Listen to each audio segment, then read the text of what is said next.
Hello and welcome, everyone. Thank you so much for joining me for another episode of the New Construction Marketing Podcast. I'm your host, Anya Chrysanthon, and I'm very excited to introduce my guest for today, Greg Bray. Greg is an owner of Blue Tangerine, and I'll let Greg tell you all about what he does and his company.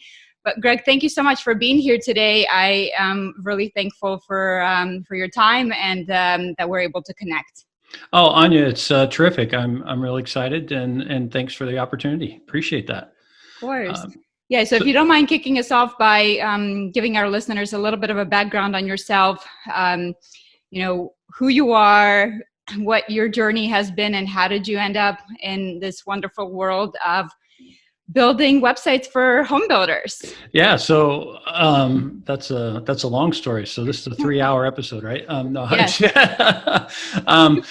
Yes. So Blue Tangerine, our goal is to help builders grow their leads and sales and use digital marketing and website development to do that.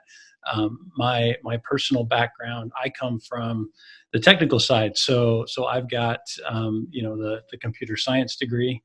Sorry about that. I got a friend here. I've got some experience in business and marketing as well, and something that always worked well for me was finding that mix between how do we use the technology to help businesses grow. That's kind of what I've always loved about it. A long time ago, worked for someone who had been in the building industry, started introducing us to builders. We recognized that real estate and home buying had a real good synergy with the internet and the ability to research, because there's a lot of research that goes into that particular purchase for people. And so, of course, the internet is now the platform for that research and the place that everything happens there, so that they can find what they're looking for and be able to move forward there. So yeah, we love helping builders generate more leads. That's really what we're all about. Nice. And let me ask you about the name of Blue Tangerine. How in the world did you come up with that name? That's I wish it was a little more exciting of a story. We joke around that I dropped my orange in a bucket of paint one day, but that really isn't what happened. It's when you're looking for a name for your company, especially as I was just getting started owning the agency, you want something that's unique and different.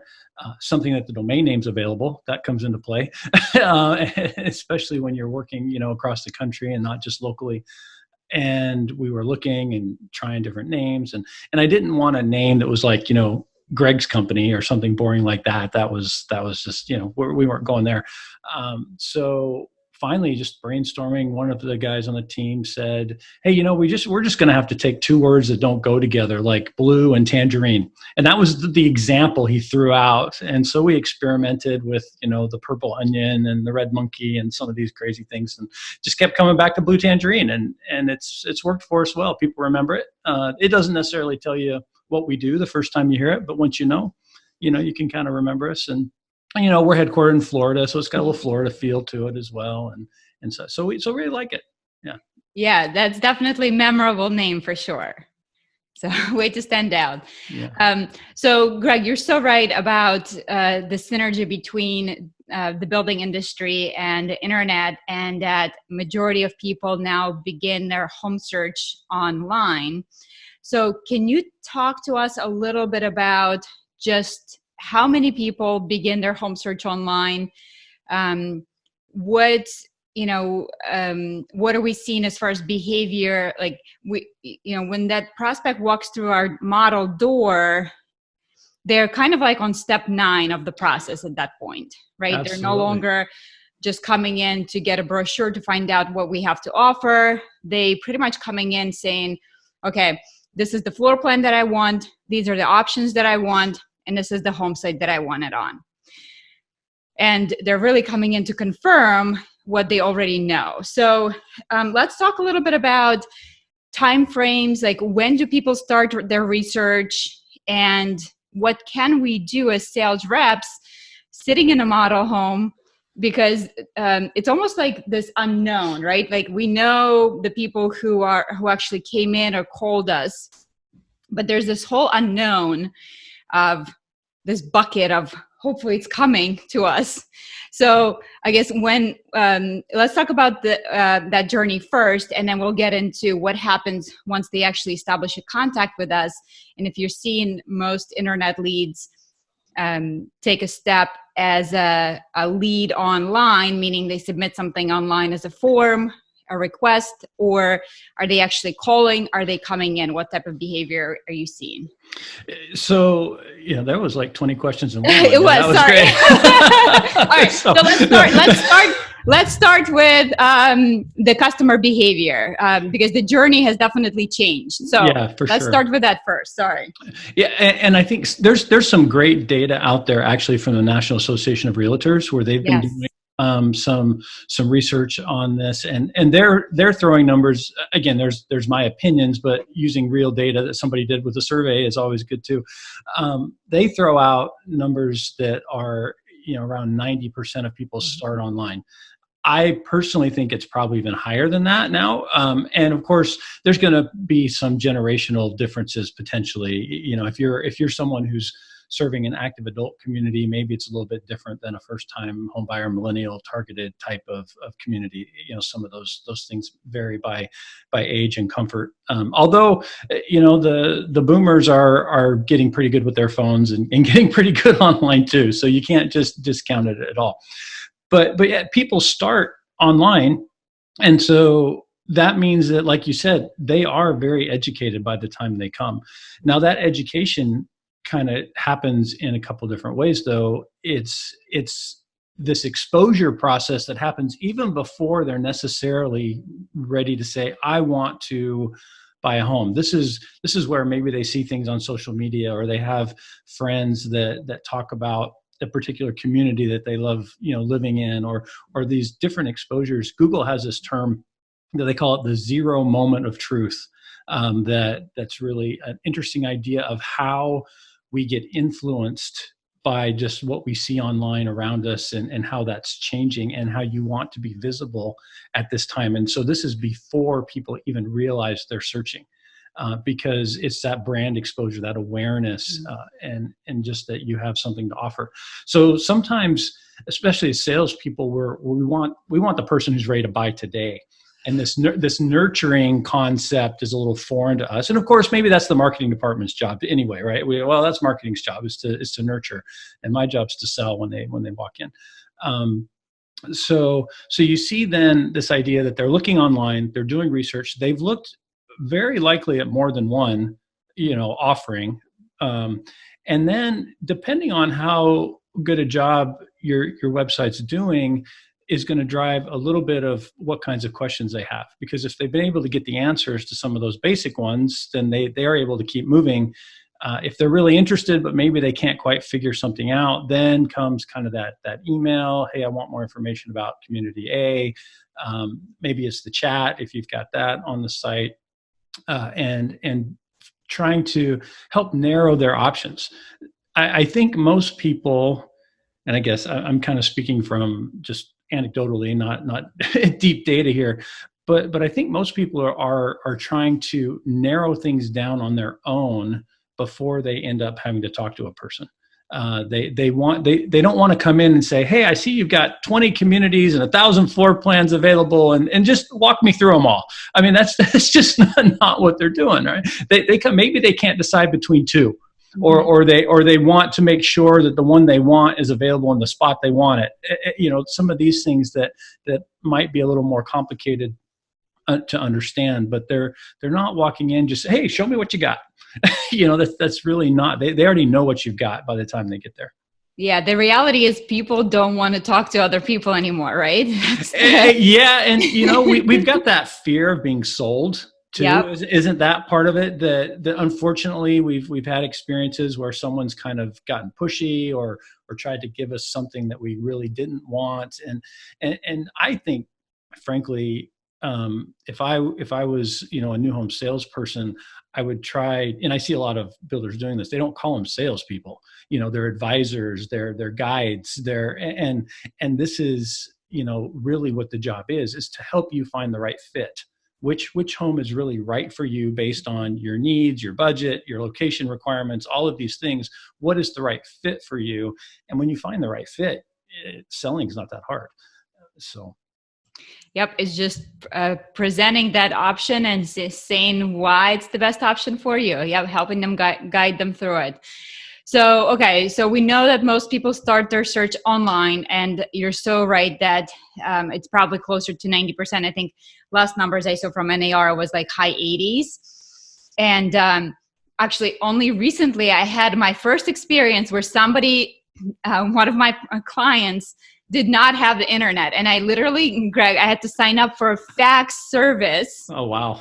because that was the only way I could communicate with him and, to send paperwork back and forth. So I was like, fax, okay, how do I do this? But I figured it was a lot easier for me to figure out how to work the fax machine than to figure out for him how to do this whole online thing. So, right. Yeah, but believe it or not, they're still out there. All right, so we know that people are starting their search online. Do we know roughly, you mentioned that the awareness of the brand begins even before they're ready to say, okay, I'm actually looking to buy a house. But once they are in that search phase where they're saying, okay, it's time to move. Do we know how long does it typically take somebody from the time they're starting that research online to the time they actually walk into your model home? I don't have a specific number for that. It'd be a great number, but one of the challenges with that number is I think it is going to vary a lot based on what's going on in somebody's life.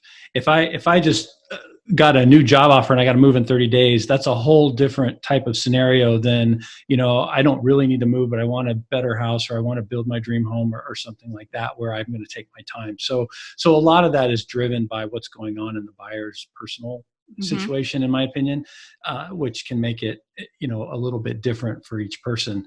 I personally, we ended up buying a new home, but it was because we were moving, and it was one of the ones that our realtor showed us, and it had all the benefits of a new home. And so that's, we were not someone who built the house or said, hey, we want to build a house. We bought an inventory home that was, a few weeks away from completion, and that has been great for us. So again, I think that varies dramatically depending on where people are at. Yeah, absolutely. All right. And so, Greg, you brought up a great point that so once somebody is online and they are starting to learn more about your community, your offering, and they have those questions that they work through, then it becomes the job of either the marketing department or the salesperson, depending on who's getting that lead, to really nurture that lead. So let's talk about, the importance of that lead first, because I think the internet lead has almost like a negative, I don't want to say negative connotation, but for salespeople who've been in the business for a while, and obviously the whole buyer journey has evolved so drastically, I think, over the last, say, 5 years, that when we got that lead, say 10 years ago, or even 7 years ago, or 5 years ago, an online lead versus what we're getting now, how should we be treating that lead that comes in to us through the internet? Is that just, somebody's too lazy to come into the model home and we shouldn't really pay attention to them? Because if they were serious, they'd be in front of us? Or do you think that they are, in fact, a serious buyer and we should pay more attention to those leads?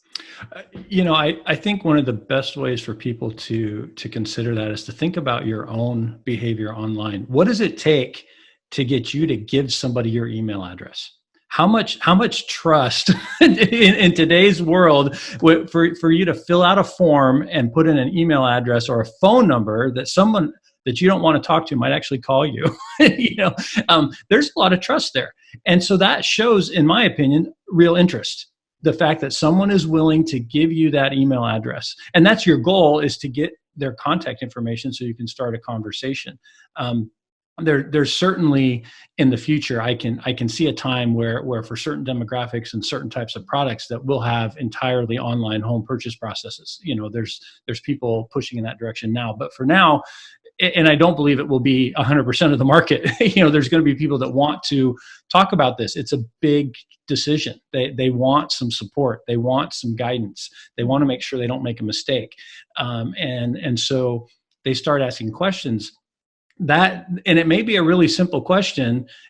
How much is the homeowners association dues, or whatever, might be. But I don't care about that if I'm not interested in the community. I don't care about, what models are available here if I don't have some interest whatsoever. And so discounting, I agree with you. I think discounting the power of the online leads is a big mistake. I've seen some numbers that talk about, that 30 to 40% of your sales should be coming from online leads.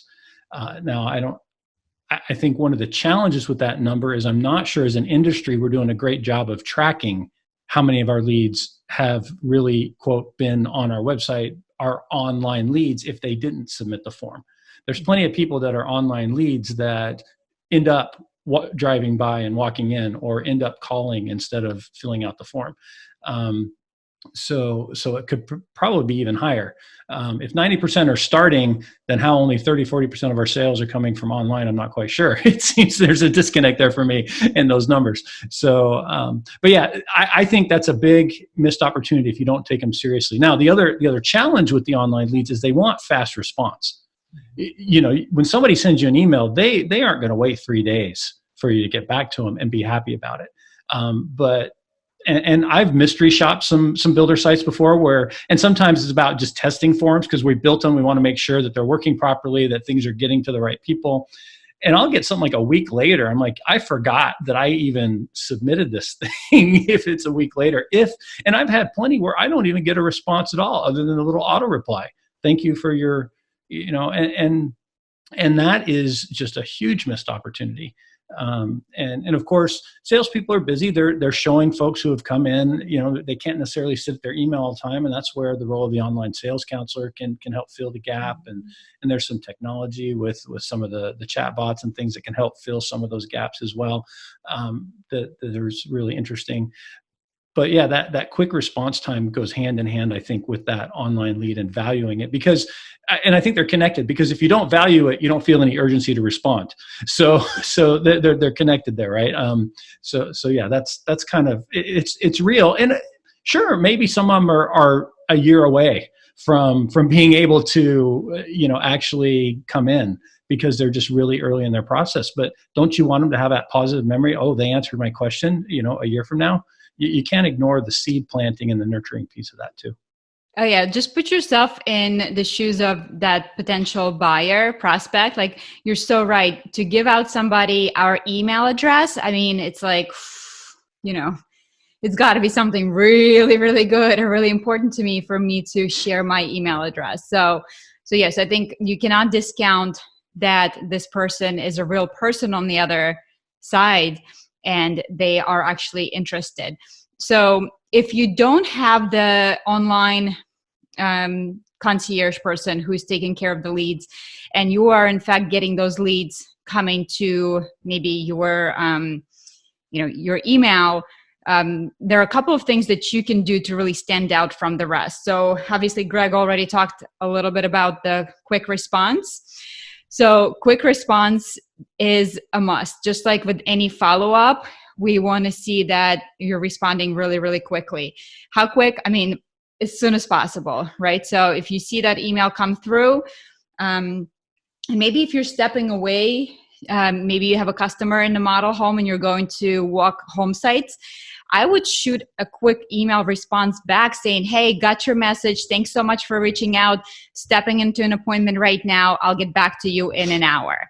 That's better than ignoring them for an hour and not saying anything at all. So, and then also think about how can you stand out from the rest of the competition, the rest of the builders, the rest of the salespeople. Like when somebody sends you that email wouldn't it be awesome if you could respond with a video message back saying, hey, Mr. and Mrs. Prospect, so happy you reached out. Thank you so much for your interest. This is the information you're looking for about the HOA. By the way, I'm Susie, the salesperson here at this wonderful community. I would love to show you more. Please let me know if you'd like to come in. Imagine them getting that video message versus not getting a response, or versus just getting, generic autoresponder, or even, an email. Like, how can you figure out a way to really stand out from the competition here and do something like that? It would take you literally 2 seconds on your smartphone to shoot that video, put it in your email, send it out. So, and then another thing I want to make sure you're understanding is that, again, because it's so important to take these leads seriously, and knowing that maybe they are a little while from making a decision, knowing that they are some time away from walking into your actual model home, you don't want to drop the ball and not nurture them, because when they're actually ready to come into the model home, guess who they're going to be thinking about? It's going to be the person who actually stayed on top of them, the person who kept in touch, the person who provided the information, who brought value to them, who educated them, and who cared enough to reach out. So this is where I believe you have to have some kind of automation, because let's face it, we're human and there's only so many things that we can do. And obviously your priority should be people who are in front of you, people who came in through your model home. But I think that's a huge mistake if you're not incorporating technology and staying on top of those people who are maybe 30 days to maybe 6 months down the road, because this is a perfect opportunity for you to establish that relationship, especially if you don't have that online sales counselor or your marketing department is not taking care of it. And Greg, I don't know about you, but I think going forward, the role of a salesperson is really going to evolve. I think it's going to be more so the marriage of that marketing, sales, that and especially with technology evolving, we as salespeople have to make sure that we're comfortable incorporating the technology into our sales process. Otherwise, absolutely. It's just going to be really, really difficult. So speaking of incorporating technology into our sales process, let's talk a little bit about that follow-up process and how can we potentially use the website as a tool to help us sell more homes. So I think that is an opportunity where I see a lot of builders missing out. Honestly. So many folks kind of focus on the website as that initial lead generation tool. And once we've got the email, it's in the CRM, everything, then the website's done its job, which is great. That is a big part of its job. But there's an opportunity to use it as part of that nurturing process. Now that can be done a lot of different ways. Of course, you mentioned automation and having the CRM system help kind of follow up with people and give them additional information is a lot of times I think people interpret that as, "Oh, you ready to buy yet? Are you ready to buy yet?" Another email, "You ready to buy yet?" And that's not really what we're after. So if we're not going to say that, what are we going to say in the email? Do we have content on the website that is relevant enough that we can then point them back to that and say, "Hey, Mr. and Mrs. Prospect, here's a recent article we did on whatever that I thought you might find interesting."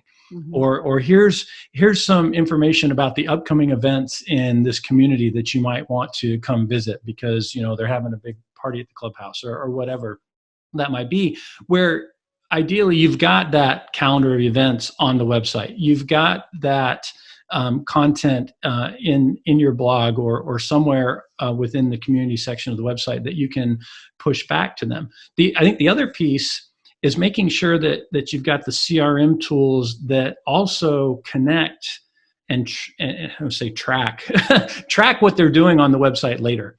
And a lot of the new ones have this tool where we take a little piece of code that the CRM system gives us, we put it on the website for you, And then once they are in your CRM system, there's a cookie on their computer, and as well as when you send them emails, there's links, so that not only are you pushing them back to content on your website, but you're able to then get that logged in the CRM system into their personal record that shows, hey, after you sent them this email, here's what they looked at on the website. And that can be really powerful information to help you personalize that follow-up, as you are able to see, oh, they spent 10 minutes in community A and didn't look at anything else, even though the first time they were asking about community B. Maybe there's something else here that I need to go pay attention to, or another opportunity to reach out and with some different information. It's all about being helpful, and I think the website is a great way to support that, especially as you automate it, so that you can pre-do some, after X number of weeks, if I haven't heard anything, here's an article that we can send them, and these can even be private pages that aren't available to the public that you can put on the website that are specifically for the sales follow-up process, that you can have some of these special pages out there too. I think this is a great opportunity a lot of people are missing out on.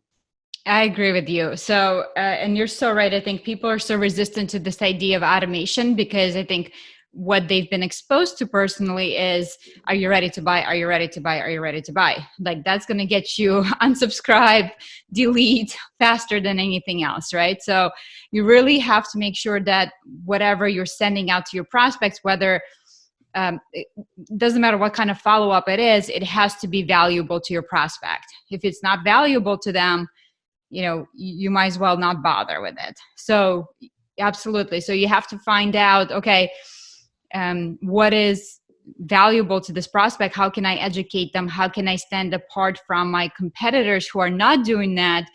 And what information can I share with them? Maybe it's, misconceptions about financing new construction. There's so many different myths and legends out there about, you have to have a construction loan to finance new construction, and you have to have 20% down and all those other things. So if you have an article on your website that talks specifically to the ease of financing new construction, what's the process and what's the next step, you can incorporate that into your follow-up. And it's always a great idea to link them back to your own personal website. But obviously, if say you work for a builder who is not as, shall we say, advanced with the website and the information that they're providing, then, there's plenty of other articles out there that you can take from sites like Zillow and Redfin and Trulia and all those others, and maybe not necessarily link them back to that article, but take the article and put it in your email format, right? Just say, hey, this is a great article I saw, so that it, you don't necessarily want to take them to different website, but keep it in-house. But those are some of the ideas that you can get. There's plenty of resources out there, whether it's NAR or NAHB. They produce a ton of different useful articles that you could reward even and send out to your prospects as useful information to know in their home buying journey. And then you also talk about personalization. So I think that's also a key, when it comes to CRM. If your CRM is able to track behavior of your customers, like, that is so huge, because the more you can segment your customers into different buckets, the more you can personalize your interaction with them, even if it's automated. Because if customer A is interested in 55 plus community and customer B is interested in this, a green community that you have, now the kind of topics that you're going to be talking about to customer A versus customer B, and you can build out different automation based on their interests specifically, so that it is even more relevant. The more personal you can make it, the better. So I think that is a huge thing, that when people think automation, they think like, it's just blah, blah, blah, blah, blah, delete, delete, delete. So I love that. It's all about the value. It's all about giving them something of value. People don't delete things that they find valuable. They delete things that are useless and annoying. So. Yes. So don't be useless and annoying. All right. So I love that. So, so if you're not incorporating your website in your customer follow-up, you should definitely start doing that. And then also prospecting. I mean, the same side of or a different side of the same token. If you are on social media and you're prospecting, again, there's such a huge opportunity for you as a salesperson through your own personal connections to stay top of mind with not only your past buyers, but any potential prospects that you can come into contact with. And again, how can you use that same information from your website to talk about specific topics that could be of interest to your potential prospects, and again, bring them back to the website, right? Because once again, nobody cares about your community and that open house you're hosting until they care. And how can you make them care is through really providing value and education there. And Anya, there's this one reaction that I've seen around that's kind of coming to mind as we talk about this obstacle, and that is the salesperson saying, I would never send them back to my website. It's awful. and this is something that I think, I've heard before, where they just, I don't want to send them back to the website. Oh my gosh, it's embarrassing. I'm just glad, especially if they just walked in, the last thing I want to do is push them back to this ugly website that doesn't have anything useful, or it's out of date, or doesn't have the information I'm trying to share. So we've got I think there needs to be a candid conversation between sales and marketing, so that marketing can understand how the website can be used and what the salespeople need from it. Mm-hmm. Quite often, marketing is all about that lead capture, and once it's done, they don't even think about this other type of content that we're talking about. Somebody needs to tell them, hey, this would be helpful to me if I could do A, B, and C on the website as well. What would it take to make that happen? Because again, just to be fair, the marketing people feel like they've done their job. They got you that lead, and they don't necessarily feel like the nurturing is always part of their process. Yes, I agree with you. And if you feel that you would be embarrassed to send your prospect to your website, I mean, that's a bigger conversation that you need to have, because let's face it, if 90% of people are starting their search online, and let's be honest, what they're doing online is they're trying to eliminate as many options as possible so that they can narrow it down to the top maybe 3 or 5 that they can actually say, okay, well, let's go see these in person. Last thing I want to do is spend next 6 months going to see every single home builder in my area. So of course, naturally, if I'm starting online and your website looks ugly, guess what? Yeah. You're out. Absolutely. So, So Greg, are you seeing with your conversations with home builders that they're starting to understand that they're starting to embrace the fact that they need to, that a website, I often say website is more important than your model home. And like, we spend so much money on our model home, right?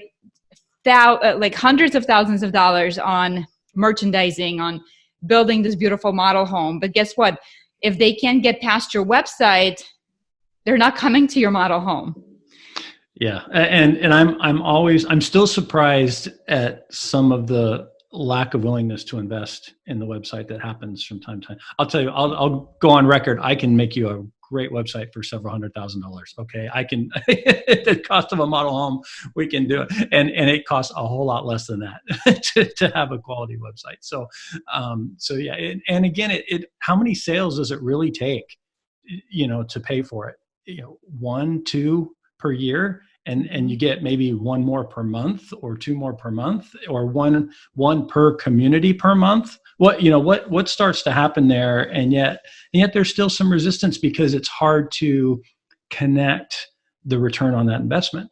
And this kind of goes back to the comment earlier about the tracking and trying to do a better job of connecting. Did this lead really use the website? Trying to and making that part of the conversation to understand what impact is the site having on the folks that are coming in, so that we can, give credit where credit's due to the power of the website and how it helped us, drive that lead into the sales center.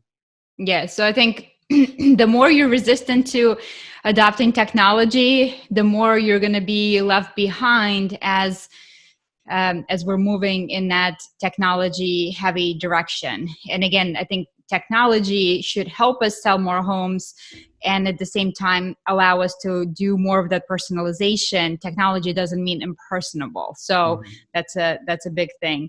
Well, Greg, so if somebody is like, okay, I gotta get my, my builder on the same page with content that I can actually use to follow up with my prospects and to prospect, and B, not having that embarrassing website that repels potential customers. How can somebody learn more about your company? Where can they connect with you? What's the next steps if somebody wanted to learn more about what you do? Well, I think the easiest place is, of course, our website, bluetangerine.com. That's Tangerine. Can't forget that one. Type just like the fruit, spelled just like the fruit. So yeah. And my email address is Greg, Greg @bluetangerine.com. Always happy to connect and share some thoughts and ideas. I'm on LinkedIn as well. I think there's at least a half dozen Greg Brays out there on LinkedIn, but hopefully the right one will pop up if you search there. But it's I'm always interested in sharing. We're also in the process, Anya, of having our second Home Builder Digital Marketing Summit in April of this year, which we're pretty excited about too. Especially if you need a marketing person to get the message, send them to our summit, and we'll beat them up for you and make sure that they come home with all the right ideas of what they need to be doing. Awesome. So, Greg, if you can send me the information about the summit, I'll be sure to link that in the show notes. Awesome. So you guys can check that out. And Greg, maybe you should think about changing your own name to something a little bit more SEO friendly. What do you think? There you go. Funny story. Have you ever just searched on your name to see what pops up? I did that a few years ago, and evidently there's another Greg Bray who's a successful attorney in Britain somewhere. And my wife's like, how come you're not a successful attorney? She's looking, it's like, you can't trade me now. All right. You're stuck with me. So anyway, you never know what you'll get when you search on a name sometimes. So.